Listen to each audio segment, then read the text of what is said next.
Hi hello ಎಲ್ಲರಿಗೂ ನಮಸ್ಕಾರ. Welcome back to my YouTube channel. ದಯವಿಟ್ಟು ನಮ್ಮ ವಿಡಿಯೋನ ಫಸ್ಟ್ ಟೈಮ್ ನೋಡ್ತಿದ್ರೆ ದಯವಿಟ್ಟು ಸಬ್ಸ್ಕ್ರೈಬ್ ಮಾಡ್ಕೊಂಡು ನೋಡಿ. ಯಾಕೆಂದ್ರೆ ಡೈಲಿ ವಿಡಿಯೋಗಳು ಅಪ್ಲೋಡ್ ಮಾಡ್ತಾ ಇರ್ತೀವಿ. ಸೊ ಹಂಗಾಗಿ ನಿಮ್ಗೆ ಯಾವ್ದಾದ್ರು ಗಾಡಿ ಬೇಕಿದ್ರೆ ಇಮಿಡಿಯೇಟ್ಲಿ ನಿಮ್ಗೆ ನೋಟಿಫಿಕೇಶನ್ ಬರುತ್ತೆ, ಗಾಡಿನ ಆರಾಮಾಗಿ ಪರ್ಚೇಸ್ ಮಾಡ್ಬೋದು. ಸೊ ಹಂಗಾಗಿ ಸಬ್ಸ್ಕ್ರೈಬ್ ಮಾಡ್ಕೊಂಡು ನೋಡಿ. ಮತ್ತೆ ನೀವು ಯಾವ್ದಾದ್ರು ಗಾಡಿ ಕೊಡಂಗಿದ್ರೆ ದಯವಿಟ್ಟು ನಮ್ಮ ಡಿಸ್ಕ್ರಿಪ್ಷನ್ ಮೇಲ್ ಐಡಿ ಕೊಟ್ಟಿದ್ದೀವಿ, ಮೇಲ್ ಐಡಿಗೆ ನಿಮ್ಮ ಗಾಡಿ ಫೋಟೋಸ್ ಇದ್ರೆ ಶೇರ್ ಮಾಡಿ. ನಾವು ನಿಮಗೆ ಯಾವುದೇ ರೀತಿ ಚಾರ್ಜಸ್ ಮಾಡಿದ್ರೆ ಫ್ರೀಯಾಗಿ ವಿಡಿಯೋಗಳು ಅಪ್ಲೋಡ್ ಮಾಡ್ಕೊಡ್ತೀವಿ. ಹಂಗೆ ಕಸ್ಟಮರ್ಗೆ ಏನಾದ್ರು ಬೇಕಿದ್ರೆ ಈ ನಂಬರ್ನು ಕೊಡ್ತೀವಿ. ಮತ್ತೆ ಇನ್ನೊಂದೇನಪ್ಪಾ ಅಂತಂದ್ರೆ ನೀವು ಏನಾರ ಗಾಡಿ ತಗೊಳ್ಳುವಾಗ ಸೆಕೆಂಡ್ಸ್ ಅಲ್ಲಿ ದಯವಿಟ್ಟು ನೋಡಿ ಚೆಕ್ ಮಾಡಿ ತಗೊಳ್ಳಿ. ಯಾಕಂದ್ರೆ ಸೆಕೆಂಡ್ಸ್ ಗಾಡಿಗಳು ಆಲ್ಮೋಸ್ಟ್ ಒಂದು 40% 50% ಪ್ರಾಬ್ಲಮ್ ಇರುವಂತ ಗಾಡಿಗಳನ್ನ ಸೇಲ್ ಮಾಡಕ್ ನೋಡ್ತಾರೆ. ಸೊ ಹಂಗಾಗಿ ನೀವು ಒಂದ್ ಸ್ವಲ್ಪ ಕೇರ್ಫುಲ್ ಆಗಿ ನೋಡ್ಕೊಂಡು, ಅಂದ್ರೆ ಜೆನ್ಯೂನ್ ಕೊಡೋರು ಇರ್ತಾರೆ, ಏನು ಪ್ರಾಬ್ಲಮ್ ಇದ್ದು ಕೊಡೋ ತರ ಇರ್ತಾರೆ.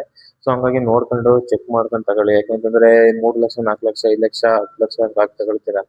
ಸೊ ನೀವು ತಗೊಂಡು ಒಂದ್ ವಾರ ತಿಂಗಳಿಗೆಲ್ಲ ಮತ್ತೆ ಖರ್ಚು ಮಾಡುವಂತ ಪರಿಸ್ಥಿತಿ ಬರಬಾರ್ದು ಮತ್ತೆ. ಸೊ ಹಂಗಾಗಿ ನೋಡಿ ಮಾಡಿ ಗಾಡಿನ ತಗೊಳ್ಳಿ. ಆಲ್ಮೋಸ್ಟ್ ಆಕ್ಸಿಡೆಂಟ್ ಆಗಿರೋ ವೆಹಿಕಲ್ ನ ತಗೊಳ್ಳಿ. ಆಕ್ಸಿಡೆಂಟ್ ಆಗಿರೋದನ್ನ ತಗೊಳ್ದೇ ಇರೋಕೆ ಆಲ್ಮೋಸ್ಟ್ ಟ್ರೈ ಮಾಡಿ. ಯಾಕೆ ಅಂತಂದ್ರೆ ಅವು ಬಾಡಿ ಎಲ್ಲ ಅಪ್ಸೆಟ್ ಆಗಿರ್ತವೆ. ನೀವು ಎಲ್ಲರ ಫಾಸ್ಟ್ ಆಗಿ ಹೋಗುವಾಗ ಸ್ಟೆಬಿಲಿಟಿ ಇರಲ್ಲ ಗಾಡಿ, ಒಂದ್ ಸ್ವಲ್ಪ ಶೇಕಿಂಗ್ ಆಗೋದಾಗ್ಲಿ ಇನ್ನೊಂದಾಗ್ಲಿ ಮತ್ತೊಂದು. ಬ್ರೇಕ್ ಹೊಡೆದ್ರೆ ಅಷ್ಟೊಂದು ಕಂಡೀಷನ್ ಆಗಿರಲ್ಲ. ಸೊ ಹಂಗಾಗಿ ಆಕ್ಸಿಡೆಂಟ್ ಆಗಿಲ್ದವ್ರಂತ ಗಾಡಿನೇ ಆಲ್ಮೋಸ್ಟ್ ತಗೊಳಕ್ಕೆ ಟ್ರೈ ಮಾಡಿ. ಆಕ್ಸಿಡೆಂಟ್ ಆಗಿದ್ರೆ ಆಲ್ಮೋಸ್ಟ್ ಗಾಡಿನ ಇದ್ ಮಾಡೋದು ಬನ್ನಿ. ಮತ್ತೆ ನೀವೇನಾದ್ರು ಗಾಡಿನ ಇವತ್ತೇ ತಗೊಳ್ತಾ ಇದೀನಿ ಅಂತಂದ್ರೆ ದಯವಿಟ್ಟು ಅಡ್ವಾನ್ಸ್ ಕೊಟ್ರಾ ಇವಾಗ್ಲೇ ಬೈ ಮಾಡ್ಕೊಂಡ್ ಬಂದ್ಬಿಡಿ. ಯಾಕಂದ್ರೆ ಅಡ್ವಾನ್ಸ್ ಕೊಡಕ್ ಹೋಗ್ಬೇಡಿ. ಆಲ್ಮೋಸ್ಟ್ ಬೈ ಮಾಡ್ಕೊಂಡು ಹೋಗ್ಬಿಡಿ. ಇವತ್ತು ನೀವು ಅಡ್ವಾನ್ಸ್ ಕೊಟ್ಬಿಟ್ಟು ಒಂದ್ 2-3 ದಿನ ಬಿಟ್ಟು ನೀವು ಗಾಡಿ ತಗೊಳ್ತೀನಿ ಅಂತಂದ್ರೆ ಏನ್ ಮಾಡ್ತಾರೆ ಅಂದ್ರೆ ಎಷ್ಟೋ ಜನ ಸ್ಪೇರ್ಗಳನ್ನ ಎಕ್ಸ್ಚೇಂಜ್ ಮಾಡ್ಬಿಡ್ತಾರೆ. ಇವತ್ತು ಅಡ್ವಾನ್ಸ್ ಕೊಟ್ಬಿಟ್ಟು ನೀವು ಸಂಜೆ ಹೋಗಿರ್ತಾರ, ನಾಳೆ ಅಷ್ಟೊಳಗೆ ಒಂದು ಸ್ಪೇರ್ ಎಕ್ಸ್ಚೇಂಜ್ ಮಾಡಿ ಗಾಡಿನ ಕೊಡುವಂತ ಚಾನ್ಸಸ್ ಇರುತ್ತೆ. ಸೊ ಹಂಗಾಗಿ ನೀವು ಅವತ್ ಮಾತಾಡ್ಕೊಂಡು ಅವತ್ತೇ ವೆಹಿಕಲ್ ಇಟ್ಕೊಂಡ್ಬಿಟ್ರೆ ತುಂಬಾ ಒಳ್ಳೇದು. ಸೊ ಹಂಗಾಗಿ ಇಷ್ಟು ನೀವು ಫಾಲೋ ಮಾಡ್ಕೊಂಡು ಗಾಡಿನ ತಗೊಬನ್ನಿ. ಬಂದು ಒಂದು ಹೋಂಡಾ ವೆನ್ಯೂ ಒಂದು ಸೇಲ್ ಇದೆ. ಇದು ಬಂದು top end SX optional petrol engine ಬರುತ್ತೆ ಇದು. ಮತ್ತೆ ಕಿಲೋಮೀಟರ್ ಓಡಿರುವಂತದ್ದು ಬಂದ್ರೆ 23,000 ಓಡಿದೆ. ಅಂದ್ರೆ ರೀಸೆಂಟ್ ಆಗಿ ಸರ್ವಿಸ್ ಮಾಡಿಸಿದ್ರಂತೆ. 70,000ಗೆ ಸರ್ವಿಸ್ ಹಿಸ್ಟರಿ ಅವೈಲೇಬಲ್ ಸಿಗುತ್ತೆ. ಇದು ಪ್ರೈಸ್ ಬಂದು 7,20,000 ಹೇಳ್ತಾ ಇದಾರೆ. ಸೊ ಕಂಪ್ನಿಯಿಂದ ಏನ್ ಸಿಸ್ಟಮ್ ಕೊಟ್ಟಿದ್ದಾರೆ ಅದೇ ಸಿಸ್ಟಮ್ ಹಾಕ್ಸಿದ್ದಾರೆ. ಎಕ್ಸ್ಟ್ರಾ ಇನ್ಯಾವುದೋ ಇದು ಸಿಸ್ಟಮ್ ಏನ್ ಹಾಕ್ಸಿಲ್ಲ.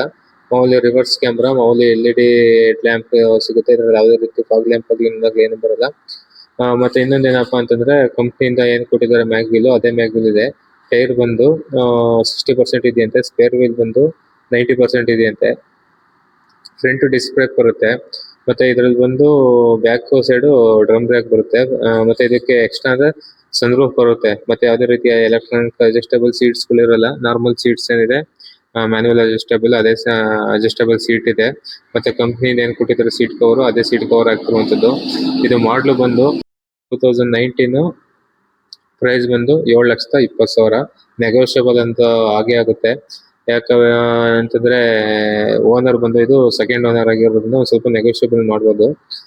6 lakhs ಸಮಥಿಂಗ್ ಆಗುತ್ತೆ. ನೀವೇನಾರ ಒಂದು 1 lakh ಇಲ್ಲ 80,000 ಲೋನ್ ಪೇಮೆಂಟ್ ಮಾಡಿದ್ರೆ ಇನ್ನು ಆರಾಮಾಗಿ 5 lakh ನಾವು ಲೋನ್ ಮಾಡಿಸ್ಕೊಡ್ತೀವಿ. ನಿಮ್ 5 lakh ಅಲ್ಲ 6 lakh ಲೋನ್ ಮಾಡಿಸ್ಕೊಡ್ತೀವಿ. 6,80,000 ಆ ರೇಂಜ್ ಏನಾರ ಬಂದ್ರೆ ನಮ್ಗೆ ಕಾಂಟ್ಯಾಕ್ಟ್ ಮಾಡಿ ನಾವು ನಿಮ್ಗೆ ಯಾವುದೇ ಕಮಿಷನ್ ಇಲ್ಲದೆ ಲೋನ್ ಮಾಡಿಸ್ಕೊಡ್ತೀವಿ. ಮತ್ತೆ ಗಾಡಿ ಒಂದ್ ಸ್ವಲ್ಪ ಆಕ್ಸಿಡೆಂಟ್ ಆಗಿದೆಯಾ ಮತ್ತೆ ಇನ್ನೊಂದು ಏನು ಅಂತೆಲ್ಲ ನೀವು ಒಂದ್ ಸ್ವಲ್ಪ ಚೆಕ್ ಮಾಡ್ಕೊಂಡು ಗಾಡಿ ತಗೊಳ್ಳಿ.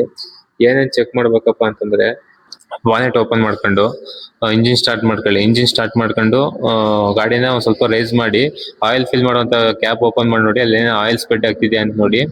ಇಲ್ಲ ಅಂತಂದ್ರೆ ಆಯಿಲ್ ಗೇಜ್ ಇರುತ್ತಲ್ಲ, ಆಯಿಲ್ ಗೇಜ್ ಓಪನ್ ಮಾಡಿ ಅದ್ರಲ್ಲಿ ಸ್ಮೋಕ್ ಬರ್ತಿದೆ ಅಂತ ನೋಡಿ. ಇದ್ರಲ್ಲಿ ಯಾವ್ದಾದ್ರು 2 ಒಂದ್ ಪ್ರಾಬ್ಲಮ್ ಬರ್ತಿದ್ರು ಗಾಡಿ ತಗೊಳಕ್ ಹೋಗ್ಬೇಡಿ. ಇಲ್ಲ 2 ಬರ್ತಿದೆ ಅಂದ್ರೆ ಮುಟ್ಟಕ್ಕೆ ಹೋಗ್ಬೇಡಿ, ಗಾಡಿನ ಅಲ್ಲೇ ಬಿಟ್ಬಿಟ್ಟು ಬಂದ್ಬಿಡಿ. ಯಾಕೆಂತಂದ್ರೆ ಅದು ಹೆವಿ ಇಂಜಿನ್ ಕೆಲ್ಸಕ್ಕೆ ಬರುತ್ತೆ. ಅಂದ್ರೆ 50-1 ಲಕ್ಷ ಆ ತರ ಎಲ್ಲ ಖರ್ಚು ಬೀಳುತ್ತೆ. ಸೊ ಹಂಗಾಗಿ ಆ ತರ ಏನಾದ್ರು ಪ್ರಾಬ್ಲಮ್ ಇತ್ತು ಅಂತಂದ್ರೆ ತಗೊಳಕ್ಕೆ ಹೋಗ್ಬಿಡಿ ಗಾಡಿನ.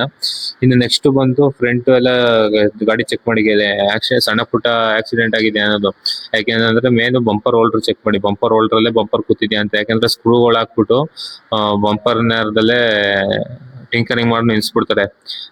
ಅದಕ್ಕೋಸ್ಕರ ಒಂದ್ ಸ್ವಲ್ಪ ಚೆಕ್ ಮಾಡ್ಕೊಂಡು ತಗೊಳ್ಳಿ ಬಂಪರ್ ಹೋಲ್ಡರ್ ಅಲ್ಲಿ ಬಂಪರ್ ಕೂತಿದ್ಯಾ ಅಂತ.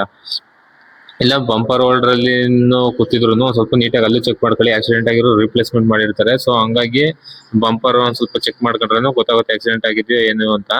ಅಕಸ್ಮಾತ್ ಟಿಂಕರಿಂಗ್ ಏನಾದ್ರು ಬಂಪರ್ ಅಲ್ಲಿ ಆಗಿತ್ತು ಅಂತಂದ್ರೆ ಆಕ್ಸಿಡೆಂಟ್ ಆಗಿರುತ್ತೆ ಅಂತ. ಬಟ್ ಏನು ರೀಸನ್ ಆಗಿದೆ ಅದೆಲ್ಲ ಕೇಳ್ಕೊಂಡು ನಿಮ್ಗೆ ಇಷ್ಟ ಆಯ್ತು ಅಂದ್ರೆ ತಗೊಳ್ಳಿ, ಇಲ್ಲ ಅಂದ್ರೆ ಬೇಡ. ಇನ್ನು ಅದ್ಬಿಟ್ರೆ ನೆಕ್ಸ್ಟ್ ಏನ್ ಚೆಕ್ ಮಾಡ್ಬೋದಪ್ಪ ಅಂತಂದ್ರೆ ಫ್ರಂಟ್ ಬ್ಯಾಕು ಗ್ಲಾಸ್ ಮತ್ತೆ 4 ಪವರ್ ವಿಂಡೋಸ್ಗಳೇನಿದೆ ಮತ್ತೆ ಕ್ವಾರ್ಟರ್ ಗ್ಲಾಸ್ ಏನಿದೆ ಅದೆಲ್ಲದನ್ನು ಚೆಕ್ ಮಾಡಿ. ಅದ್ರಲ್ಲಿ ಎಲ್ಲಾ ಗ್ಲಾಸ್ ಮೇಲೂ ಬಾರ್ ಕೋಡ್ ಅನ್ನೋದು ಇರುತ್ತೆ. ಆ ಬಾರ್ ಕೋಡ್ ಅಲ್ಲಿ ಎಲ್ಲಾ ಗ್ಲಾಸ್ಗೂ ಒಂದೇ ಬಾರ್ ಕೋಡ್ ಇರುತ್ತೆ ನಂಬರು. ಆ ನಂಬರ್ ಒಂದೇ ಸೀರಿಯಲ್ ನಂಬರ್ ಎಲ್ಲ ಸೇಮ್ ಮ್ಯಾಚ್ ಆಗ್ತಿದೆ ನೋಡಿ. ಯಾವ್ದಾರು ಒಂದೇನಾದ್ರು ಚೇಂಜ್ ಆಗಿತ್ತು ಅಂದ್ರೆ ಗ್ಲಾಸ್ ಹೊಡೆದೋಗಿದೆ ಅದು ಅಂತ. ಆ ಗ್ಲಾಸ್ ಹೊಡೆದೋಗಿರೋ ರೀಸನ್ ಬಂದು ಆಕ್ಸಿಡೆಂಟ್ ಆಗಿ ಹೊಡೆದೋಗಿರುತ್ತೆ, ಇಲ್ಲ ಅಪ್ಪಿ ಏನಾದ್ರು ಬಿದ್ದು ಹೊಡೆದೋಗಿರುತ್ತೆ. ಬಟ್ ಏನ್ ರೀಸನ್ ಅಂತ ಕೇಳ್ಕೊಳ್ಳಿ. ಆ ಹೊಡೆದೋಗಿರೋ ಜಾಗನ ಒಂದ್ ಸ್ವಲ್ಪ ಇನ್ಫೆಕ್ಷನ್ ಮಾಡಿ ಚೆಕ್ ಮಾಡ್ಕೊಳ್ಳಿ, ಟಿಂಕರಿಂಗ್ ಏನಾರು ಆಗಿದೆಯಾ ಅಂತ. ಅದೇನಾರು ಆಗಿತ್ತು ಅಂತಂದ್ರೆ ಕೇಳ್ಕೊಂಡು ಏನಾಗಿತ್ತು ಅಂತಂದ್ರೆ ಆಕ್ಸಿಡೆಂಟ್ ಆಗಿದ್ರೆ ಆಲ್ಮೋಸ್ಟ್ ತಗೊಳ್ದಾನೆ ವಾಪಸ್ ಬರೋಕೆ ಟ್ರೈ ಮಾಡಿ. ಇನ್ನು ಅದು ಬಿಟ್ರೆ ಇನ್ನು ಡೋರ್ಗಳದ್ದು ಹತ್ರ ಬೀಡಿಂಗ್ಗಳು ಇರುತ್ತೆ. ಆ ಬೀಡಿಂಗ್ ಒಂದ್ ಸ್ವಲ್ಪ ತೆಗೆದು ನೋಡಿ, ಅಲ್ಲಿ ಪಂಚಿಂಗ್ ಸೀಲ್ಗಳು ಇರುತ್ತೆ. ಅದೇನಾರು ಹೋಗಿದೆ ಅನ್ನೋದು ಒಂದ್ ಸ್ವಲ್ಪ ಚೆಕ್ ಮಾಡ್ಕೊಂಡು ಗಾಡಿನ ಆಲ್ಮೋಸ್ಟ್ ಇದ್ ಮಾಡ್ಕೊಂಡು ಬೈ ಮಾಡಿ. ಏನಕ್ಕಪ್ಪ ಹೇಳ್ತಾ ಇರೋದು ಅಂತಂದ್ರೆ ನಿಮ್ಗೆ ಆಕ್ಸಿಡೆಂಟ್ ಆಗಿದೆ ಅಂತಂದ್ರೆ ನಿಮ್ಗೆ ಗೊತ್ತಿಲ್ಲದೇ ತಗೊಬಿಡ್ತೀರಾ. ನೆಕ್ಸ್ಟ್ ನೀವು ಸೇಲ್ ಮಾಡ್ತೀನಿ ಅಂತಂದ್ರೆ ಅದಕ್ಕೆ ವ್ಯಾಲ್ಯೂ ಇರಲ್ಲ. ಸೊ ಹಂಗಾಗಿ ಚೆಕ್ ಮಾಡ್ಕೊಂಡು ಗಾಡಿನ ತಗೊಳ್ಳಿ ಅಂತ ಹೇಳ್ತಾ ಇರುವಂತದ್ದು ನಿಮ್ಗೆ. ಇನ್ನು ಅದು ಬಿಟ್ರೆ ನಿಮ್ದು ಇವತ್ತೇ ಅಡ್ವಾನ್ಸ್ ಕೊಟ್ರೆ ದಯವಿಟ್ಟು ಇವತ್ತೇ ಎತ್ಕೊಂಡ್ಬಿಡಿ ಗಾಡಿನ, ಚೆನ್ನಾಗಿತ್ತು ಅಂತಂದ್ರೆ. ಮತ್ತೆ ನನಗೆ ಗೊತ್ತಾಗ್ತಾ ಇಲ್ಲ ಇದೆಲ್ಲ ಚೆಕ್ ಮಾಡೋಕೆ, ಇದೆ ಫಸ್ಟ್ ಟೈಮ್ ನಾನು ಗಾಡಿ ತಗೊಳ್ತಾ ಇರೋದ್ರಿಂದ ದಯವಿಟ್ಟು ಮೆಕ್ಯಾನಿಕ್ ಕರ್ಕೊಂಡು ಹೋಗಿ ಚೆಕ್ ಮಾಡಿಸ್ಕೊಂಡು ಅಂದ್ರೆ ನಿಮ್ಗೆ ಒಳ್ಳೇದು. ಯಾಕೆ ಅಂತಂದ್ರೆ 1,200 ಇಲ್ಲ 1,500 ಆಗುತ್ತೆ ಒಂದು ಮೆಕ್ಯಾನಿಕ್ ಒಂದು ಚೆಕ್ ಮಾಡ್ಕೊಡಕ್ಕೆ. ಸೊ ಹಂಗಾಗಿ ನೀವೇ ಕರ್ಕೊಂಡೋಗಿ ಚೆಕ್ ಮಾಡಿಸ್ಕೊಂಡು ಸುಮ್ನೆ ಯಾಮಾರಕ್ ಹೋಗ್ಬೇಡಿ. ಯಾಕೆಂದ್ರೆ ಕಸ್ಟಮರ್ ಕೊಡೋರು ಏನು ಅಂತ ನಮಗೂ ಸರಿಯಾಗಿ ಗೊತ್ತಿರಲ್ಲ. ಬಟ್ ಅವರು ಕಾರ್ ಇದೆ ಹೆಂಗ್ ಡೀಟೇಲ್ಸ್ ಕಳಿಸ್ತಾರೆ, ನಾವು ವಿಡಿಯೋ ಅಪ್ಲೋಡ್ ಮಾಡ್ತೀವಿ. ಸೊ ಹಂಗಾಗಿ ನೀವು ಒಂದ್ ಸ್ವಲ್ಪ ಕೇರ್ಫುಲ್ ಆಗಿ ಚೆಕ್ ಮಾಡ್ಕೊಂಡು ಗಾಡಿನ ಬರಕ್ಕೆ ಹೇಳ್ತಾ ಇರೋದು ಅಷ್ಟೇ. ಸೊ ನಿಮ್ಗೆ ಏನಾದ್ರು ಈ ವಿಡಿಯೋ ಇಷ್ಟ ಆಗಿದ್ರೆ ದಯವಿಟ್ಟು ನಮ್ಮ ಚಾನಲ್ನ ಸಬ್ಸ್ಕ್ರೈಬ್ ಮಾಡ್ಕೊಂಡು, ನಿಮ್ದು ಯಾವ್ದಾದ್ರು ಗಾಡಿ ಸೇಲ್ ಇತ್ತು ಅಂತಂದ್ರೆ ದಯವಿಟ್ಟು ನಮ್ದು ಮೇಲ್ ಐಡಿಗೆ ಕಾಂಟ್ಯಾಕ್ಟ್ ಮಾಡಿ ನಿಮ್ ಗಾಡಿ ಫೋಟೋಸ್ ಮತ್ತೆ ಗಾಡಿದು ವೆಹಿಕಲ್ ಡೀಟೇಲ್ಸ್ ಕಳ್ಸಿಕೊಟ್ಟು ನಾವು ಫ್ರೀ ಆಗಿ ಅಪ್ಲೋಡ್ ಮಾಡ್ಕೊಡ್ತೀವಿ. ಯಾವುದೇ ರೀತಿ ಚಾರ್ಜಸ್ ಇರಲ್ಲ, ನಮಗೂ ಯಾವುದೇ ರೀತಿ ಕಮಿಷನ್ ಆಗಲಿ ಅನ್ನೋದಾಗ್ಲಿ ಏನು ಕೊಡುವಂತದ್ದು ಇರಲ್ಲ ಗಾಡಿ ಸೇಲ್ ಆದ್ರೆ. ಸೊ ಹಂಗಾಗಿ ಯಾವ್ದಾದ್ರು ಇದ್ರೆ ದಯವಿಟ್ಟು ಕಾಂಟ್ಯಾಕ್ಟ್ ಮಾಡಿ ನಮ್ಮನ್ನ. ಮತ್ತೆ ಈ ವಿಡಿಯೋ ಏನಾದ್ರು ಇಷ್ಟ ಆಗಿದ್ರೆ ದಯವಿಟ್ಟು ಸಬ್ಸ್ಕ್ರೈಬ್ ಮಾಡ್ಕೊಂಡು, ಬೇರೆ ಏನಾದ್ರು ಡೌಟ್ ಇತ್ತು ಅಂದ್ರೆ ಈ ವೆಹಿಕಲ್ ಬಗ್ಗೆ ಕಮೆಂಟ್ ಬಾಕ್ಸ್ ಕಮೆಂಟ್ ಮಾಡಿ, ನಾವು ರಿಪ್ಲೈ ಮಾಡ್ತೀವಿ. Okay, thank you.